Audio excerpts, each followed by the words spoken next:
మన ఎమ్మెల్యేగా పోటీ చేసిండు, ఓట్లు కూడా బాగానే వచ్చినాయి అంటున్నావు. ఇప్పుడు ఆయన పదవిలో లేడు. అయినా ఇంకేమన్నా జనాల కోసం తిరుగుతున్నట్టుగా, జనాల కోసం తారాడుతున్నట్టుగా ఏమన్నా ఉన్నాడు ఆ జనాలల్లా? ఆయన జనాలు ఉన్నాడు. ఆయనకు పార్టీలకు సంబంధం లేకుండా ఆయన సొంత జేబులోకి వెళ్ళి డబ్బులు పెట్టుకునే వ్యక్తి కందిసిన.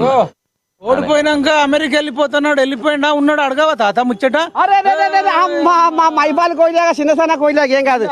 ఇప్పుడు కాదు తాత, ఓడిపోయినాక ఇంకేం పని, నన్ను ఓడగొట్టిర్రు.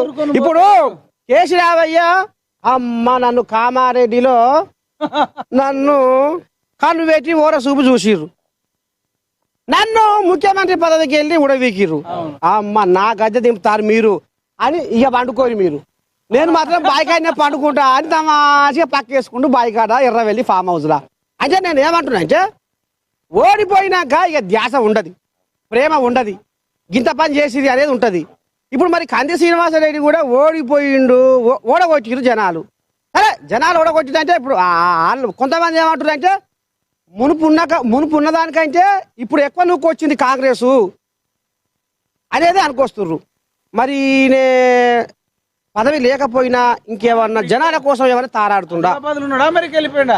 ఆయన ఎక్కడికి పోలేదు, ఆయన ఇక్కడనే ఉన్నాడు. అమెరికా పోలే అంటే ఆయన బిజినెస్ పరంగానే పోకడ వచ్చు, అది కామన్ గానీ ఆయన ప్రధానికి ఈయనే ఉన్నాడు.